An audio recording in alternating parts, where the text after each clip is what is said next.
और बुलेटिन की शुरुआत इस वक्त की सियासी गलियारों से आ रही बड़ी खबर के साथ।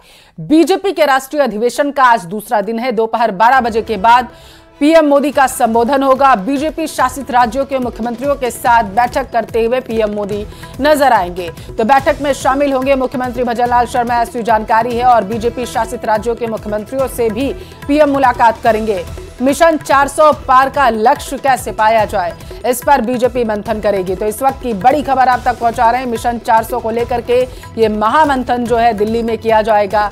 12 बजे के आसपास बताया जा रहा है कि पीएम मोदी का संबोधन होगा। बीजेपी के राष्ट्रीय अधिवेशन का आज दूसरा दिन है। 2 दिवसीय राष्ट्रीय अधिवेशन की कार्यक्रम को बताते चले, जो प्रस्तावना है वो रखी गई थी बीजेपी की तरफ से। कल पहला दिन था और आज दूसरा दिन है।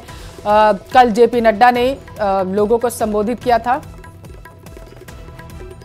और ज्यादा जानकारी के साथ दिल्ली से संवाददाता लाइव जुड़ चुके हैं पवन गौड़। पवन, आज दूसरा दिन है बीजेपी के राष्ट्रीय अधिवेशन, क्या कुछ तस्वीरें आपको देखने को मिल रही है बताइएगा, और पीएम के संबोधन को लेकर के जानकारी दीजिए। देखिए, दूसरे दिन का जो सत्र है, पहला सत्र है, उसकी शुरुआत बस थोड़ी देर में होने वाली है। 10 बजे से पहला सत्र शुरू हो जाएगा, जिसमें एक वीडियो प्रेजेंटेशन दिया जाएगा। वीडियो प्रेजेंटेशन के अंदर सरकार के कामों को बताया जाएगा।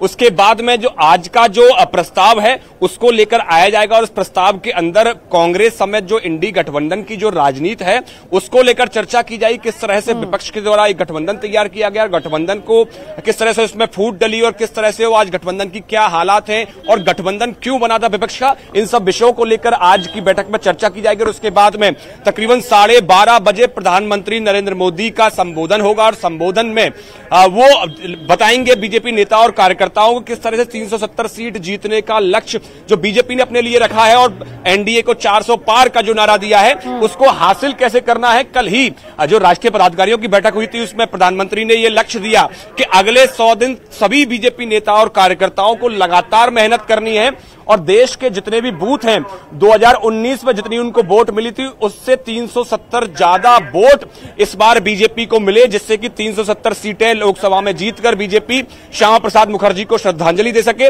उसको लेकर भी आज रोड मैप दिया जाएगा, और प्रधानमंत्री ये तमाम नेताओं को अपना जीत का मंत्र देंगे। उसके बाद में जो समापन है उसका जो अधिवेशन का समापन हो जाएगा। उसके बाद में शाम को 3:30 बजे बीजेपी शासित राज्यों के मुख्यमंत्रियों की बैठक होगी। उसमें तमाम जो मुख्यमंत्री हैं बीजेपी शासित राज्यों के और उप मुख्यमंत्री वो इस बैठक में शामिल होंगे। अगर राजस्थान की बात करें तो राजस्थान के मुख्यमंत्री और उप मुख्यमंत्री दोनों इस बैठक में शामिल होंगे। प्रधानमंत्री नरेंद्र मोदी और बीजेपी अध्यक्ष जेपी नड्डा उस बैठक में रहेंगे, और तमाम जो जिस तरह से लोकसभा चुनाव की जीत को लेकर जो तैयारियों की रणनीति है उस पर मंथन किया जाएगा। और उसके साथ साथ जो केंद्र और राज्य सरकार की जो योजनाएं चल रही हैं उनकी क्या प्रगति है उसको लेकर उस बैठक में मंथन किया जाएगा। मैं अपने पीछे का अगर दृश्य आपको दिखाऊं तो तमाम जो नेता हैं उनका पहुंचना शुरू हो गया है। लगातार नेता जो हैं वो भारत मंडपम में पहुंच रहे हैं, और बस थोड़ी देर के अंदर जो पहला सत्र है आज का दूसरे दिन का वो शुरू हो जाएगा। तमाम जो नेता हैं उनका पहुंचना यहां लगातार जारी है, क्योंकि 10 बजे से पहला सत्र है। उस 10 बजे से पहले सत्र में पहले वीडियो प्रेजेंटेशन दिया जाएगा, और उसके बाद में तमाम जो नेता हैं वो यहां आकर उनको प्रधानमंत्री नरेंद्र मोदी तकरीबन 12:30 बजे जीत का मंत्र देंगे। तो ऐसे में बीजेपी ने अपनी रणनीति जो है वो एकदम तैयार कर ली है जीत के लिए, कि कैसे बीजेपी को 370 पार पहुंचाना है और एनडीए को 400 के पार पहुंचाना है। तो बीजेपी के लिए लगातार एक एक कार्यकर्ता जो है यहां से अधिवेशन के बाद में पूरे देश भर में जाएगा और लगातार पार्टी के लिए काम करेगा। कौन कौन पहुंच चुका है एक बार बताइएगा पवन, और इसके साथ ये भी बताइएगा कि बीजेपी जिस तरीके से केंद्र की जो योजनाएं है उनको किस तरीके से जनता तक पहुंचाया जाए, इसका तो मंत्र देती हुई नजर आएगी मुख्यमंत्रियों के साथ जब बैठक होगी। क्या विपक्ष को घेरने की भी तैयारी किस तरीके से हो रही है, उसको भी लेकर के कुछ अपडेट दिया जाएगा? देखिए, जाहिर तौर पर जिस तरह से आज जो दूसरा प्रस्ताव जो आज का प्रस्ताव जो आएगा वो प्रस्ताव में यही है कि किस तरह से विपक्ष ने अपनी एक रणनीति तैयार की, एक गठबंधन तैयार किया, और कहीं ना कहीं वो गठबंधन जो है वो टूटता हुआ नजर आ रहा है। तो उसी सब विषयों को लेकर आज जो है वो चर्चा होगी, और ये बताया जाएगा किस तरह से विपक्ष की नकारात्मक राजनीति के चलते सिर्फ देश का नुकसान हुआ, और किस तरह से सरकार ने लगातार जनता के बीच में बने रहने का काम किया, सरकार ने जनता का काम करने की कोशिश की। तो उसके हिसाब से ही यहाँ रणनीति तैयार की जाएगी, और यही मैसेज दिया जाएगा कि सरकार के कामों को तो गिनाना ही है, लेकिन उसके साथ साथ जो है वो बताना है कि विपक्ष के नेताओं के द्वारा किस तरह से सरकारी कामों में अवरोध डाला गया, किस तरह से जनहित की जो योजनाएं थी उनको लागू करने में अवरोध पैदा करने की कोशिश की गई। ये सब बातें भी जनता को बताई जाएंगी, चाहे वो कोरोना काल के दौरान लगातार पूरे जो नए संसद भवन निर्माण की बात हो, या फिर बात हो राम मंदिर में जिस तरह से प्राण प्रतिष्ठा कार्यक्रम हुआ, या उससे पहले फैसला आया लगातार कोर्ट में जब पूरा मामला चला, तो कोर्ट में मामले के दौरान भी जिस तरह से लगातार जो कांग्रेस समेत तमाम विपक्षी दलों ने किस तरह से उनका व्यवहार था, किस तरह से उन्होंने पूरा एक अवरोध उत्पन्न करने की कोशिश की, ये सारी बातें जो तमाम बीजेपी नेता हैं वो जमीन पर जाकर जनता को बताएंगे, कार्यकर्ताओं को समझाएंगे, और उनके बाद में उसी के जरिए रणनीति तैयार की जाएगी 370 से ज्यादा सीट जीतने की। अगर बात करें तो बीजेपी अध्यक्ष जेपी नड्डा यहां पहुंच चुके हैं, गृह मंत्री अमित शाह बस पहुंचने वाले हैं, और थोड़ी देर के अंदर प्रधानमंत्री नरेंद्र मोदी भी पहुंच जाएंगे, और उसके बाद में जो अधिवेशन का दूसरे दिन का जो सत्र है वो शुरू हो जाएगा। और इसके साथ ये बताइएगा कि दूसरे दिन का सत्र तो शुरू हो जाएगा, लेकिन और कुछ क्या कुछ अपडेट देखने को मिल रही है वहां पर, ये भी बताइएगा। इसके साथ ये भी बताइएगा क्योंकि राजस्थान के मुख्यमंत्री और दोनों डिप्टी सीएम वहां पर पहुंच गए हैं क्या अभी? देखिए, राजस्थान के मुख्यमंत्री और दोनों डिप्टी सीएम जो हैं वो यहां पहुंच चुके हैं, और बस इंतजार किया जाए, क्योंकि 10 बजे का समय रखा गया है। मैं आपको तस्वीरों में दिखा दूं कि तमाम जो नेता और कार्यकर्ता हैं पूरे देश भर के, वो यहां लगातार पहुंच रहे हैं, और 10 बजे का समय है जो पहला सत्र जो है आज का शुरू होगा। लगातार वीडियो, आप सबसे पहले सत्र में एक वीडियो प्रेजेंटेशन दिखाया जाएगा, वीडियो प्रेजेंटेशन के माध्यम से ये बताया जाएगा सरकार के कामों को, और उसके बाद में आज का प्रस्ताव आएगा विपक्ष की राजनीति को लेकर। तो ये सब विषयों को लेकर आज चर्चा होगी। आप देख सकते हैं कि पूरे देश भर से तमाम जो नेता और कार्यकर्ता जो हैं वो यहाँ पहुंच रहे हैं। यहाँ से तो आज का दिन बेहद खास है, रणनीति इस बात पर बनाई जाएगी कि विपक्ष को किस तरीके से घेरा जाए। बहुत शुक्रिया आपका तस्वीरें दिखाने के लिए, जानकारी पहुंचाने के लिए।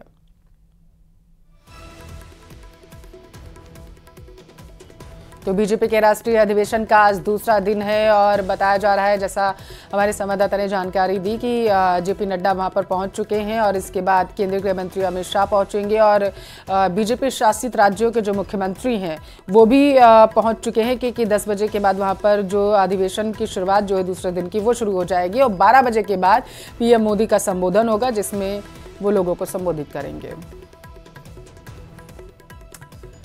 और कांग्रेस में दरार से जुड़ी इस वक्त की बड़ी खबर, आज पीएम से मुलाकात कर सकते हैं कमलनाथ। गृह मंत्री अमित शाह से भी बताया जा रहा है कि मध्य प्रदेश के दिग्गज नेता कमलनाथ मुलाकात कर सकते हैं। जानकारी यह है कि कमलनाथ और नकुलनाथ एक साथ मुलाकात करते हुए नजर आएंगे। बीजेपी के अधिवेशन के बाद ये मुलाकात संभव हो सकती है। कमलनाथ समर्थक कई नेता आज दिल्ली जो है वो पहुंचेंगे। तो इस वक्त की बड़ी खबर आप तक पहुंचा रहे हैं कमलनाथ और उनके बेटे नकुलनाथ। छिंदवाड़ा से सांसद बताया जा रहा है कि वो जो है दिल्ली पहुंचेंगे और मुलाकात करेंगे पीएम मोदी से। तो एक तरफ कांग्रेस 2024 के लोकसभा चुनाव की तैयारी में अपनी पूरी ताकत झोंक रही है। राहुल गांधी भारत जोड़ो न्याय यात्रा को लेकर देश भर में कांग्रेस की जमीन मजबूत करने निकल पड़े। दूसरी तरफ कांग्रेस छोड़कर उनके ही वरिष्ठ नेता या तो बीजेपी का दामन थाम रहे हैं या फिर अन्य पार्टी में जा रहे हैं। आखिर हाथ का साथ क्यों छोड़ रहे दिग्गज?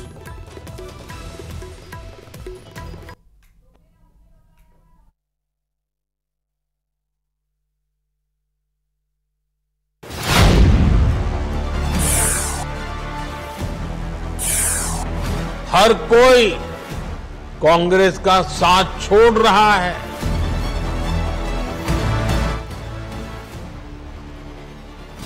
कांग्रेस में पिछड़ रहे सभी बारी बारी। कैसे होगी कांग्रेस की 24 की तैयारी?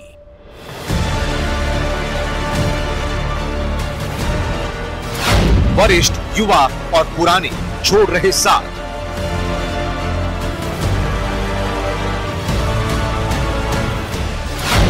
नहीं मिलेगा साथ तो कैसे जीतेगा हाथ? जी हां, जब भी कोई चुनाव पास आता है वैसे ही कांग्रेस को झटके पर झटका लगना शुरू हो जाता है। बीजेपी कांग्रेस दोनों लोकसभा चुनाव की रणनीति में बिजी है। राहुल गांधी भारत जोड़ो न्याय यात्रा लेकर देश में कांग्रेस की जमीन मजबूत कर रहे हैं,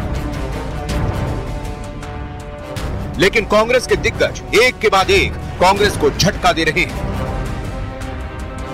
और यह सिलसिला 2019 से लगातार जारी है।